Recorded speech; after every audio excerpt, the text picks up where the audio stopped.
Pourquoi ton tapping ne fonctionne pas?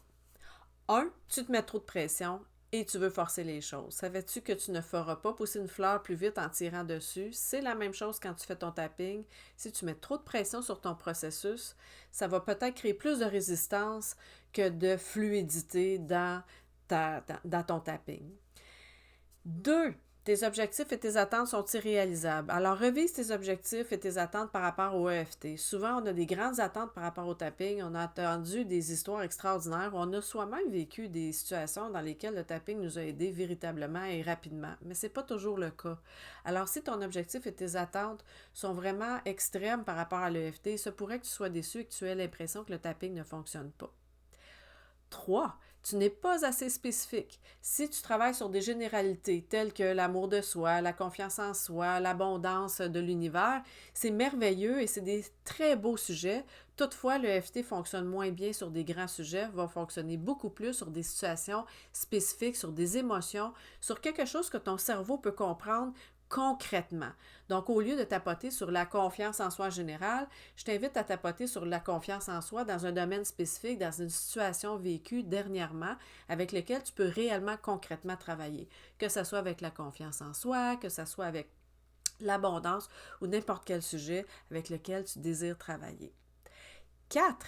Tu as des parties de toi qui résistent au changement, c'est-à-dire que ton cerveau, ton système nerveux est habitué à sa zone de confort et si tu veux enlever des choses à l'intérieur de toi qui vont faire qu'il va y avoir des changements, que ce soit à l'intérieur ou à l'extérieur de toi, et se pourrait qu'il y ait des résistances à l'intérieur de toi. 5. Tu as des parties rebelles, adolescentes, qui ne veulent pas donner raison. Alors, il se pourrait que tu aies eu des critiques, des jugements autour de toi, des gens qui t'ont demandé de changer ta façon d'être ou de faire et qu'à l'intérieur de toi, il y a des petites parties rebelles qui ne veulent pas donner raison à ces personnes-là et qui restent et qui conservent leur façon de fonctionner juste par rébellion et pas nécessairement parce que c'est la meilleure chose pour toi. 6. Tu te caches des choses et tu caches des choses. Alors, on a toute une bonne partie de déni. Hein? Notre ego ne veut pas se voir dans notre partie un peu moins belle. On n'aime pas trop se voir dans les défauts, dans notre laideur. Des fois, on a honte. Il y a toutes sortes de raisons pour lesquelles nous n'allons pas véritablement avoir un regard authentique et juste par rapport à soi-même. Donc, se cacher des choses fait en sorte que quand tu fais ton tapping, tu ne vas pas nécessairement explorer tous les aspects de ton problème parce qu'il y a des choses que ne veux pas voir à ton propre sujet ou au sujet des situations et même au sujet des gens qui sont autour de toi. Alors, le déni, c'est une façon que ton système a trouvé de ne pas faire de changement et de ne pas déranger. 7. Auto-sabotage. Ta culpabilité fait en sorte que tu cherches à te punir. Donc, la situation que tu souhaiterais voir changer, il se pourrait qu'il y ait une partie de toi qui continuellement te ramène à vivre ces difficultés pour te punir en quelque part parce qu'il y a une culpabilité que tu as à l'intérieur de toi et qui a besoin d'être, elle aussi, probablement nettoyée. 8. Tu ne crois pas le mériter. Et tu as d'autres croyances de ce genre-là. Donc, je ne suis pas assez, je ne suis pas à la hauteur, ce n'est pas pour moi, moi, dans ma famille, on n'a pas ces choses-là. Peu importe les croyances que tu pourrais avoir au sujet de l'objectif que tu vises, il se pourrait que ces croyances te retiennent. Donc, c'est important pour toi de mettre le doigt sur ces croyances-là pour pouvoir les travailler et les dissoudre. 9.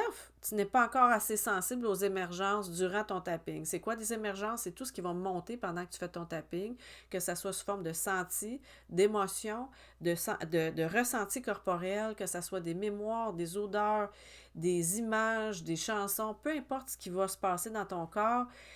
Quand tu n'es pas très sensible à ce qui se passe quand tu fais ton tapping, ça va être difficile pour toi de suivre le sentier énergétique que ton système nerveux te propose vers la liberté là, que tu cherches. Donc, je t'invite à être plus en phase avec ça. 10. Tu as des gros gains secondaires à rester comme ça. Alors souvent, on pense qu'on veut les changements, on veut vivre les situations qu'on souhaite avoir, mais quand on se met à fouiller un peu plus, on se rend compte qu'on a beaucoup de gains secondaires à rester là où on est. Et c'est important de commencer au-delà de notre ego, au-delà de notre mental qui nous convainc que non, non, non, la situation dans laquelle on est, c'est vraiment pas bon à 100%. Peut-être que tu pourrais, merci à cette voix-là, mais justement, comme je disais tantôt, commencer à te dévoiler à toi-même les raisons pour lesquelles tu restes là, pour vrai. Qu'est-ce que tu as à gagner à rester là? Parce que ça doit être quelque chose d'assez important puisque c'est encore là dans ta vie. 11, il y a une grosse douleur en dessous de la situation que tu essaies de libérer. Il y a des parties de toi qui ne veulent pas toucher à cette douleur-là. C'est peut-être trop pour toi et c'est OK. Tu n'es pas obligé de forcer, tu n'es pas obligé de forcer la porte, de forcer ta sensibilité pour aller tout ouvrir sur des difficultés profondes que tu as vécues en toi. Et pour le moment, peut-être que ces choses-là en toi ont besoin de rester encore euh, en veilleuse. Et au bon moment, elles pourront se manifester et s'exprimer. 12. Tu es trop dans ta tête à vouloir tout comprendre et ne pas sentir et ressentir. Alors, on est beaucoup dans notre tête, on veut comprendre, on veut savoir exactement ce qui se passe, on veut contrôler les processus, on s'est dit que c'est ça, comment l'ordre dans lequel les choses devraient arriver, comment ça devrait se passer. Et le tapping, lui, il ne répond pas à ça. Donc, ça se pourrait que tu sois trop dans ton mental. Si tu te connais comme étant quelqu'un qui est dans son mental, alors sois attentive à cette partie de toi qui va vouloir prendre le dessus des fois dans ton tapping. 13. Tapoter sur le mauvais problème ou voir des problèmes qui n'en sont pas afin de ne pas voir les vrais problèmes. Alors souvent, quand on tapote sur quelque chose, on pense que c'est ça le vrai problème et on se met à voir que finalement, en dessous du problème qu'on pensait qu'on avait, il y avait quelque chose d'un peu plus profond. Alors parfois, tu es en train de tapoter sur un problème, tu es convaincu que c'est ça le problème, mais parfois, c'est pas ça. Parfois, il y a d'autres choses qui te dérangent encore plus et qu'on se cachait peut-être encore à soi-même un petit peu et qui se dévoilent. Et souvent, moi, quand les gens viennent me voir avec un problème, on n'est pas longtemps après dans un autre problème. Et finalement, en travaillant l'énergie de ce problème-ci commence à aller mieux. Pourquoi? Parce qu'ils sont connectés. 14, ne pas avoir fait le tour de tous les aspects de la difficulté. Alors, si tu vis quelque chose de difficile, tu tapotes dessus, c'est important pour toi de voir tous les aspects. Qu'est-ce qui se passe au juste dans cette situation-là? Donc, tu as une situation problématique. OK, comment je me sens là-dedans? Quand est-ce que c'est arrivé? Avec qui je vis cette situation-là? Qu'est-ce que ça résonne en moi? Est-ce que j'ai d'autres mémoires, moi, reliées à ce genre de situation-là? C'est quoi les solutions que j'ai appliquées qui n'ont pas fonctionné? Qu'est-ce qui se passe dans ma critique, dans mon jugement de moi-même face à ça?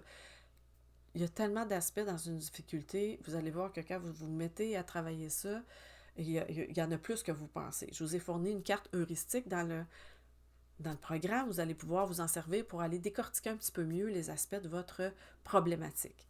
La dernière raison pour laquelle ton tapping ne fonctionne pas, c'est que ton système a besoin d'une personne ressource pour relâcher quelque chose de trop gros. Ça se pourrait que ce que tu es en train de travailler, c'est un peu trop compliqué, trop complexe, trop souffrant, trop, peu importe pour toi, tout seul chez toi. Ton système nerveux, lui, cherche à te garder en vie, il cherche à te garder en équilibre. Il ne va pas te mettre dans les mains une situation, une problématique que tu ne peux pas gérer. Donc, si c'est trop gros, la porte va tout simplement ne pas s'ouvrir. Et quand on est accompagné par quelqu'un qui connaît ça, quelqu'un qui peut t'aider, alors à ce moment-là, des fois, ça va sortir beaucoup mieux. Alors, j'espère que ça t'a éclairé à savoir pourquoi ton tapping ne fonctionne pas. Bon tapping!